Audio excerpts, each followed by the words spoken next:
sinasabi sa Biblia, yun po yung Paskwa. Yun po yung kanilang commemoration o pag-alaala ng pag-alis ng mga Israelita sa Ehipto.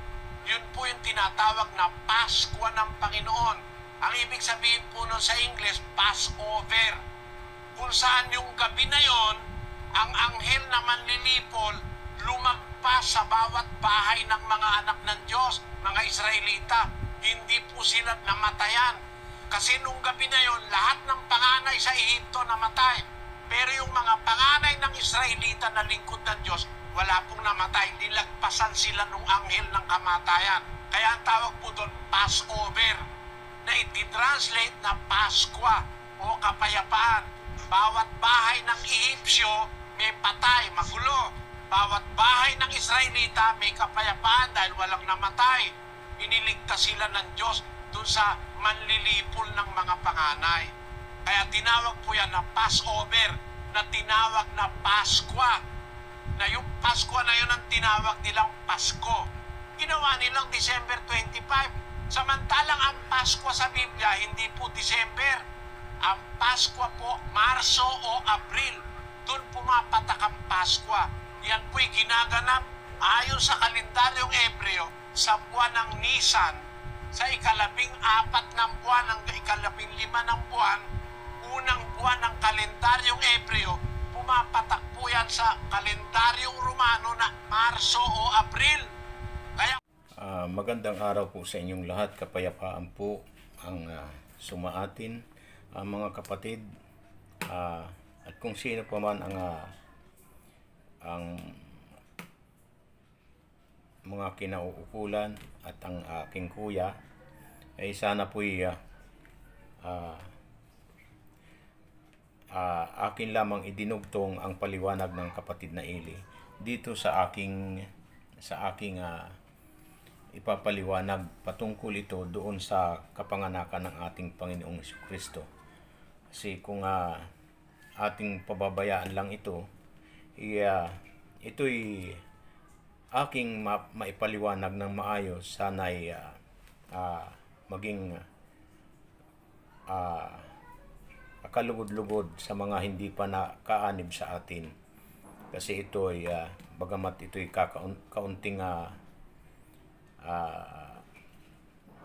kaalaman, ay mahalaga po siguro sa kanila dahil ito ay kanilang ipinagsiselebrate na ang pitsa at taon ang buwan ay mali-mali. Kaya ito naman po ay aking hinihingi sa inyo na sana'y inyo akong maunawaan.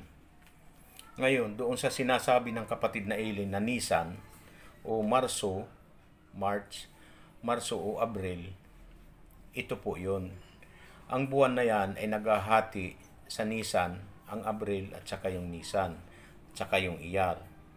At kung inyong nakita doon sa una kong video, atin nang pinag-aralan itong mga buwan. Ito, yan po. Ayan. Ayan. Magtataka kayo bakit napakahaba. Ngayon, ang biadar na iyan ay kumbaga sa salimpusa. Kasi ito po ang sinasabi diyan. Buwan na idinaragdag ng 7 ulit sa loob ng 19 na taon. Ipinaunak po sa inyo. 19 na taon po, ha. Ang kapistahan po dito sa mga tapat ng mga buwan, ito. Ang Paskwa na sinasabing Pasko na translate ng mga Katoliko na ang Paskwa na ito ay sinasabing Pasko. Ay ang Pasko naman po, totoo naman po na sinasabi ni kapatid na Eli na wala naman pong mababasa sa Biblia na Pasko, yung pagselebrasyon ng kapanganakan ng ating Panginoong Jesucristo. Pero yaman din lamang at naandyan sila, kailangan po natin ngayon na naalaman po natin ang kapanganakan ng Panginoong Jesucristo at dadaanin natin po sa Biblia. Ngayon, ang selebrasyon o kapistahan ng mga piyesta ng Hebreo. Ito po, ayan, mababasa niyo naman po, Petsa 14, Paskwa, 15-21, tinapay na walang pampaalsa, 16, paghahandog ng mga unang bunga. Ayan, pahabol na pagdiriwang ng Paskwa. Yan po, para maging malinaw po lang po sa atin na Petsa 6, kapistahan ng mga sanglinggong Pentecoste. O si Juan, ang Pentecoste. Ayan, Mayo. O yan. Tapos, didiretso po tayo rito. Ayan po, mababasa naman po yan. Yan. Ngayon, sa kapanahunan po ng Nisan, ayan po, tapat-tapat naman po yan. Umaapaw ang Jordan sa ulan at natutunaw na niebe. Nagsisimula na ang tag-araw, ayan po, sa Iyar. Ayan ha, tag-araw, kadalasan maaliwalas ang kalangitan. Tag-araw, maaliwalas. Yan po naman ay magkasunod at inyo namang hindi ko nababasahin, inyo na lang kung hindi kayo makakapagbasa ng ganong inyong ipopost. Ipopost lang po ninyo. Ayan. Yan. O yan ha. Ngayon, yaman din lamang at narito na tayo sa dito naman tayo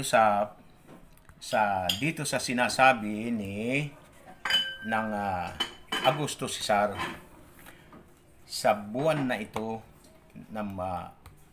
sa Nisan na ito. Ang ating mababasa sa pagkakautos ng Augusto Cesar dito sa unang buwan na ito, kung ating natatandaan, ito po ang mga buwan at saka panahon. Umaapaw ang Jordan at umuulan, kaya hindi sila makakapaglakbay. Ngayon, ating basahin ang naandoon sa Lucas. Lucas chapter 2, verse 1 hanggang 6 siguro natin babasahin. Ito. Nangyari nga ng mga araw na yaon na lumabas ang isang utos mula kay Augusto Cesar na magpatala ang buong sanlibutan. Ito ang unang talaang mamamayan na ginawa ng si Quirino ay gobernador sa Syria. Sa 3, at nagsisiparoon ang lahat upang sila'y mga tala bawat isa sa kaniyang sariling bayan. At si Jose sa 4, at si Jose naman ay umahon mula sa Galilea, mula sa bayan ng Nazaret hanggang sa Judea, sa bayan ni David na kung tawagi Bethlehem, sapagkat siya'y sa angkan at sa lahi ni David, upang patala siya pati ni Maria na mag-asawa sa kanya na kasalukuyang kaganpan. At nangyari samantalang sila'y nangaroon at naganap ang mga kaarawang dapat siyang manganak. Ayan. Nung panahon na yon ay manganganak na, kasi mula dito sa ilog na to, yan, 1, 2, 3, 4, 5, 6, 7, 8, 9, 10. O dito na nga, manganganak na. O ayan. Ngayon, sumabit pa dito sa unang linggo ng Iyar. Ganyan ang nangyari.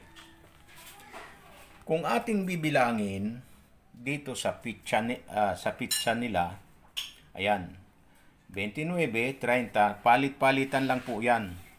29, 30, 29, 30, yan po ay palitan.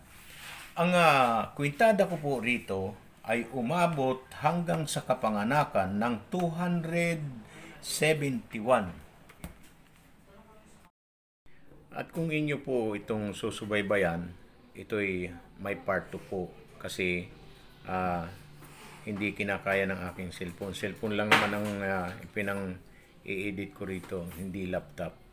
Kaya abangan nyo po sa part 2 kung magagawang part 2 o di kaya umabot pa hanggang part 3 kasi hindi nga po kaya. Salamat po at kung inyong magugustuhan, pasundan nyo kaagad kasi magkasunod lang itong ilulod ko. Maraming salamat po sa Diyos.